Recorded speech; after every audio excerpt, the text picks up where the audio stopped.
তোমরা যারা অর্থনৈতিকভাবে দুর্বল অথচ কিন্তু বিভিন্ন প্রাইভেট এবং হসপিটাল সেক্টরে দ্রুত কাজে জয়েন করতে চাইছো,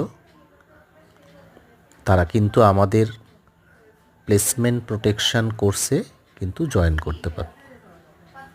মাত্র 4 মাসের কোর্স, ফিজও কিন্তু ভীষণ নমিনাল, মাত্র 7,500 টাকা। ইএমআই এর সুযোগ আছে। জয়েনিং কিন্তু 4 থেকে 6 মাসের মধ্যে। এটা কিন্তু খুব গুরুত্বপূর্ণ। মনে রাখবে, হসপিটাল এবং প্রাইভেট সেক্টরে যদি তুমি খুব ইমিডিয়েটলি 4 থেকে 6 মাসের মধ্যে যদি জয়েন করতে চাও, তাহলে ইমিডিয়েটলি আমাদের প্রি প্লেসমেন্ট ক্র্যাফট কোর্সে জয়েন করো। মাত্র 4 মাসের ট্রেনিং এবং জয়েনিং কিন্তু 4 থেকে 6 মাসের মধ্যেই হবে। ফিস কিন্তু ভীষণ নমিনাল এবং ইএমআই ফ্যাসিলিটিস আছে। কেমন?